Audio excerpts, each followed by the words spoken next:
ഇവാഞ്ചലിയും അനുദിന സുവിശേഷ വിചിന്തനം. ഈശോ മിശിഹായ്ക്ക് സ്തുതിയായിരിക്കട്ടെ.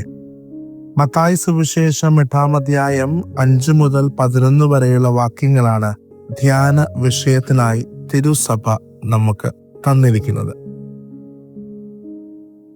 ഇന്നത്തെ വചനത്തിന്റെ പശ്ചാത്തലം ശതാധിപന്റെ ഭൃത്യനെ സുഖപ്പെടുത്തുന്നതാണെങ്കിലും എന്നെ ഒരു വാക്ക് ഒത്തിരി സ്ട്രൈക്ക് ചെയ്തു.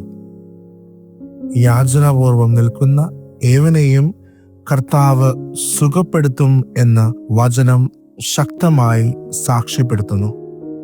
അങ്ങനെയെങ്കിൽ യാചനാപൂർവം കർത്താവിനെ സമീപിക്കുവാൻ ഞാൻ എന്താണ് ചെയ്യേണ്ടത്? ഒന്നാമതായി, താഴ്മയോടെ ദൈവത്തെ സമീപിക്കുക.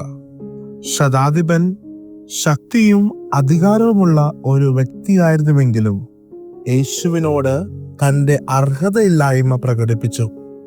ദൈവത്തിൻ്റെ കൃപ പ്രാപിക്കുവാൻ നമുക്ക് താഴ്മയോടെ ദൈവത്തെ സമീപിക്കാം.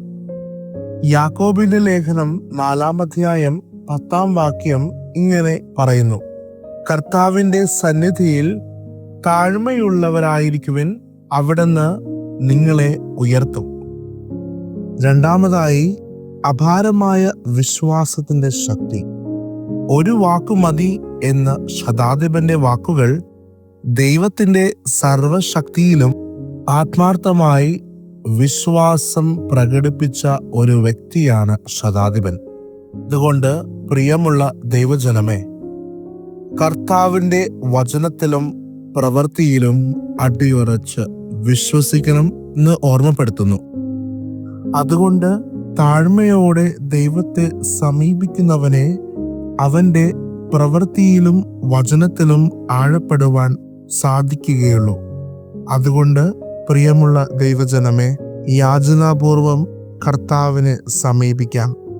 ഈ ആഗമനകാലത്തിൽ കർത്താവിനെ യാചനാപൂർവം സമീപിക്കുന്നവൻ കർത്താവിൻ്റെ കൃപയിലായിരിക്കും.